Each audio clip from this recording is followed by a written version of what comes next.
Hi guys, എല്ലാവർക്കും marine ഫ്ലേവേഴ്സിൻ്റെ പുതിയൊരു വീഡിയോയിലേക്ക് സ്വാഗതം. ഇന്നത്തെ വീഡിയോയിൽ കാണിക്കാൻ പോകുന്നത് കൊഴിയാള എന്ന മീൻ കറി വയ്ക്കുന്നതാണ്, മുളക് കറി വയ്ക്കുന്നതാണ്. അപ്പോൾ അതിൻ്റെ കൂടെ ഇത്തിരി അവിയലും കുറച്ച് ചോറിൻ്റെ കൂടെ ഈ കറി കഴിക്കാൻ നല്ല ടേസ്റ്റാണ്. നല്ല ഒരു ടേസ്റ്റി ആയിട്ടുള്ളൊരു ഫിഷാണ്. ഇത് പറയുമ്പോൾ തന്നെ എൻ്റെ നാവിലിങ്ങനെ വെള്ളം വന്നുകൊണ്ടിരിക്കുവാണ്. അപ്പോൾ നമുക്കിനി ഇത് എങ്ങനെയാണ് കറി വെക്കുന്നതെന്ന് നോക്കാം. ചെറിയ മീനാണ് കേട്ടോ, ഒരുപാട് വലിയ സൈസല്ല കിട്ടിയത്. ഈ സീസണിൽ ഇങ്ങനെയാണ് കിട്ടുക. അപ്പോൾ ഇനി നമുക്ക് വീഡിയോയിലേക്ക് പോവാം. ഇപ്പോൾ ട്രോളിംഗ് നിരോധനമാണല്ലോ, അന്നേരം നമുക്ക് അങ്ങനെ ഫിഷ് കപ്പ ബോട്ടിൽ പോവില്ല. ട്രോളിംഗ് ആകുമ്പോൾ അങ്ങനെ ഫിഷിംഗ് ഇല്ല, വേറെ മീൻ കിട്ടാൻ നമുക്ക് വേറെ മാർഗ്ഗമൊന്നുമില്ല. അപ്പോൾ കൊണ്ടുവരുന്നത് വാങ്ങിക്കുകയാണ് ചെയ്യുന്നത്. ഇതിന്നിപ്പോൾ 100 രൂപയ്ക്ക് വാങ്ങിയതാണ്. ഏകദേശം ഒരു 10-15 ഓളം ഉണ്ട്. ഫ്രഷ് മീനായിരുന്നു. അപ്പോൾ അത് നന്നായിട്ടൊന്ന് ക്ലീൻ ചെയ്തെടുക്കാം. നമുക്കിവിടെ മീൻ കൊണ്ടുവരുന്ന ആൾക്കാരുണ്ട് കേട്ടോ, മീൻകാരൻ ചേട്ടന്മാരുണ്ട്, അവർ കൊണ്ടുവരും. അപ്പോൾ അവർ കൊണ്ടുവന്ന് അങ്ങനെ വാങ്ങിയതാണിത്. പല സ്ഥലത്തും പല പേരാണല്ലോ ഈ മീനിന്. അപ്പോൾ നിങ്ങളുടെ സ്ഥലത്ത് എന്ത് പേരാണ് ഈ മീൻ പറയുന്നതെന്നൊന്ന് കമൻറ്റ് ചെയ്യുക. അപ്പോൾ നമുക്കും അത് ഉപകാരപ്രദമായിരിക്കും. കണ്ണൻ അയിലയെന്നും പറയുന്നുണ്ട് ഈ മീൻ, ഇവിടെ കൊഴിയാളയെന്നാണ് കോമൺ ആയിട്ട് പറയുന്നത്. ഇനി നമുക്ക് കറിക്ക് ആവശ്യമായിട്ടുള്ള സാധനങ്ങൾ, ഇവിടെ ഞങ്ങളൊരു സവാളയാണ് അരിഞ്ഞ് വെച്ചിരിക്കുന്നത്. അതിൻ്റെ കൂടെ നമുക്ക് ചെറുതായിട്ട് നീളത്തിലരിഞ്ഞ വെളുത്തുള്ളിയും നീളത്തിലരിഞ്ഞ ഇഞ്ചിയും ഒരു 3-4 പച്ചമുളകും, ഇത്രയും മാത്രമേ എടുത്തിട്ടുള്ളൂ. ഇനി നമ്മൾ കറി വെക്കാൻ ഉദ്ദേശിക്കുന്ന പാത്രം വെച്ചിട്ട് കുറച്ച് എണ്ണ ഒഴിച്ച് കൊടുക്കുക. ഇതൊരു മൺചട്ടിയാണ് കേട്ടോ, അതിൻ്റെ ഷേപ്പ് കണ്ടിട്ട് എനിക്ക് തന്നെ ചിരി വരുന്നു. വീഡിയോയിൽ ആദ്യമായിട്ടാണ് കാണുന്നത്, അപ്പോൾ എനിക്ക് തന്നെ ചിരി വരുന്നു. അപ്പോൾ എണ്ണ ഒഴിച്ച് ചൂടായതിന് ശേഷം കുറച്ച് കടുക് ഇട്ട് കൊടുക്കുക. കടുകിന് പകരം ഉലുവായും ചേർക്കാം, ഏതെങ്കിലും ഒരെണ്ണം. ഈ ഒരു കറി വെക്കുമ്പോൾ ഉലുവ ചേർക്കുന്നതും ബെറ്ററാണ്.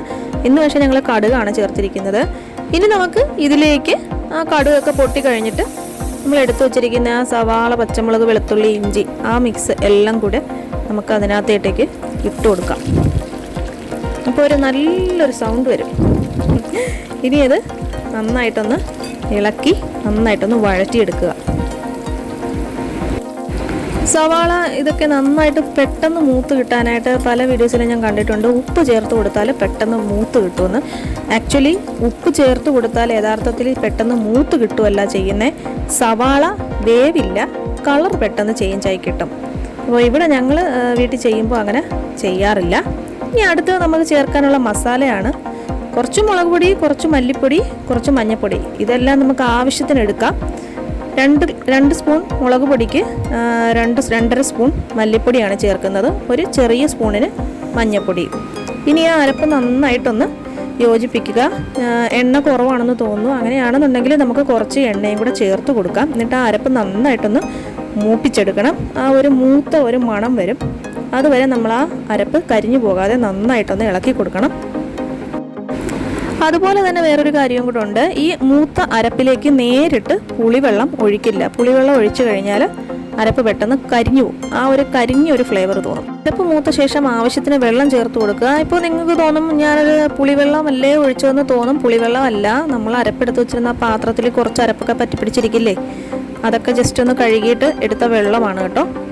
ഇനി നമുക്ക് ഈ കറി അത് നന്നായിട്ടൊന്ന് മിക്സ് ചെയ്തിട്ട് വെള്ളം ഒന്ന് മിക്സ് ചെയ്തിട്ട് നമ്മൾ കുറച്ച് പുളി പിഴിഞ്ഞ് വെച്ചിട്ടുണ്ടായിരുന്നു. ആ പുളി വെള്ളം ഇതിലേക്ക് ഒഴിച്ചു കൊടുക്കുക. അത്യാവശ്യം നല്ല പുളിയാണ് കേട്ടോ. ഈ കറിയുടെ ഒരു ഹൈലൈറ്റ് എന്ന് പറയുന്നത് നല്ല പുളിയാണ്. നല്ല പുളിയും അത്യാവശ്യം ഉപ്പും.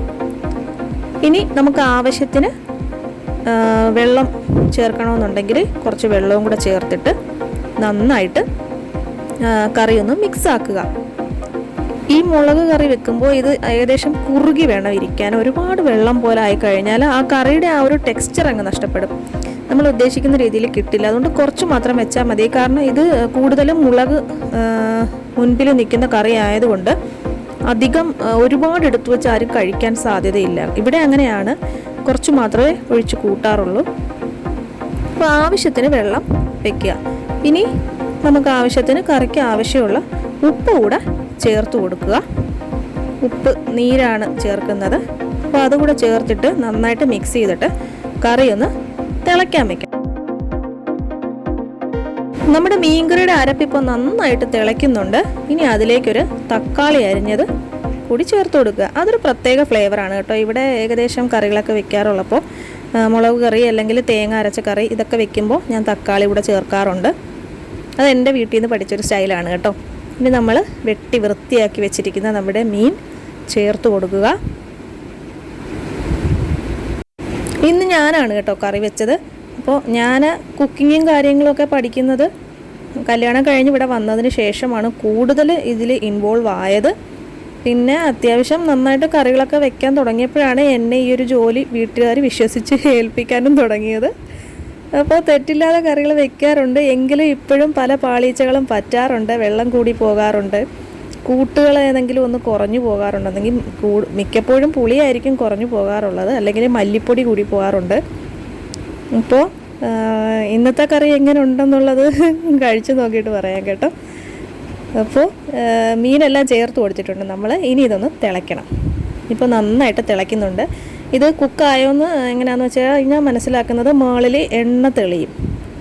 നമ്മൾ ഒഴിച്ച ആ എണ്ണ ഉണ്ടല്ലോ, ആ എണ്ണ തെളിയും. ഇനി കുറച്ച് കറിവേപ്പില കൂടി ചേർത്ത് കൊടുക്കുക. കറണ്ട് പോയി കേട്ടോ, അതുകൊണ്ടാണ് ലൈറ്റില്ലാത്തത്. അപ്പോൾ ഉറപ്പായിട്ടും എല്ലാവരും ഈ ഒരു റെസിപ്പി ട്രൈ ചെയ്ത് നോക്കുക. നമ്മുടെ വീഡിയോ കാണുന്നവർ, സബ്സ്ക്രൈബ് ചെയ്യാത്തവർ ചാനൽ സബ്സ്ക്രൈബ് ചെയ്യുക. നിങ്ങൾക്ക് വീഡിയോ ഇഷ്ടപ്പെടുകയാണെന്നുണ്ടെങ്കിൽ ലൈക്ക് ചെയ്യുക. നിങ്ങളുടെ അഭിപ്രായങ്ങളും നിർദ്ദേശങ്ങളും ഒക്കെ കമൻറ്റ് ബോക്സിൽ രേഖപ്പെടുത്തുക. അപ്പോൾ ഇനി അടുത്ത ഒരു വീഡിയോയുമായിട്ട് കാണുന്നത് വരേക്കും ബൈ ബൈ. എല്ലാവർക്കും താങ്ക് യു സോ മച്ച്.